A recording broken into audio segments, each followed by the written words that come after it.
ഇത് നമ്മുടെ പുതിയ ചാനലിൽ നമ്മൾ പുതിയതായിട്ട് സുഖീൻ ഉണ്ടാക്കുന്ന ഒരു കഥയാണ് കാണുന്നത്. ഇതുവരെ സപ്പോർട്ട് എല്ലാവർക്കും തന്നിട്ടുണ്ട്. ഇത് ശർക്കര വറ്റിച്ചിട്ട് അതിന് ചെറുപയറിട്ട് ശരിയാണ് നമ്മൾ പരത്തിയെടുക്കണം. ശരിക്കും നന്നായിട്ട് അത് മിക്സാവണം.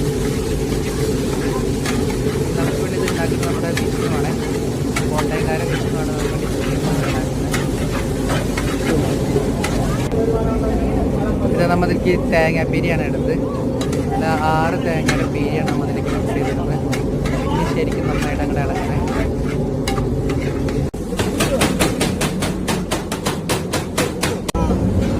ഇതാണ് കേട്ടോ നമ്മുടെ മെയിൻ ടാസ്ക്. എണ്ണ പിടിക്കുക എന്ന് പറയുന്നത് ശരിക്കും ഒരു കല തന്നെയാണ്. ശരിക്കും നമ്മൾ കണ്ടായിരിക്കുന്ന കൂട് കണ്ട രക്ഷയിലാണ്. ഇത് നമ്മൾ മാവിലേക്ക് മുക്കണം. മാവ് ഉണ്ടാക്കുന്ന ഞാൻ പറയുന്നില്ല കേട്ടോ, അത് ഞങ്ങളുടെ സീക്രട്ടാണ്. ശരിക്കും എല്ലാം മുങ്ങണം. നമ്മുടെ ഓയിൽ അവിടെ തിളച്ചുകൊണ്ടിരിക്കുന്നുണ്ടേ. നമുക്കിത് കാണിക്കാൻ വേണ്ടി 2-3 എണ്ണം മാത്രമേ ഇടുന്നുള്ളൂ. പിന്നെ അതിലേക്ക് നമ്മൾ ഇട്ടു.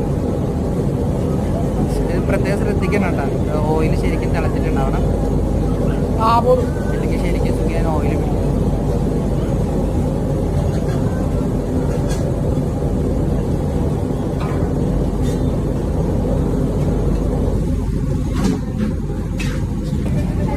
ഇത് നമ്മൾ ശരിക്കും ശ്രദ്ധിക്കേണ്ട കാര്യമാണ്. ഈ സുഖീന് ഇടുമ്പോൾ അത് എല്ലാം കൂടി കൂട്ടി പിടിച്ചിരിക്കാൻ ചാൻസ് ഉണ്ട്. അപ്പോൾ ഇടയ്ക്കിട്ട് നമ്മൾ ഇങ്ങനെ അത് കൂട്ടി പിടിച്ചിരിക്കും, നമ്മളിങ്ങനെ വെടിച്ചുകൊണ്ടിരിക്കണം.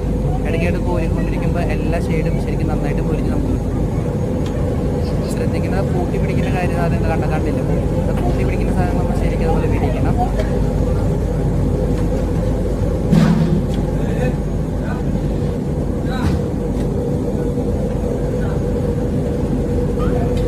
സുഖിയ റെഡി ആട്ടോ. നമ്മൾ ഓയിൽ അരിപ്പ പാത്രത്തിൽ ഇട്ടിട്ട് നിങ്ങൾക്കത് അത് ഓയിൽ പോകാൻ വേണ്ടിയിട്ടാണ്. അതിൻ്റെ കൂടെ നമ്മൾ കുറച്ചും കൂടി ഉണ്ടാക്കിയിട്ടാ നമ്മളെ കാണിച്ചില്ല.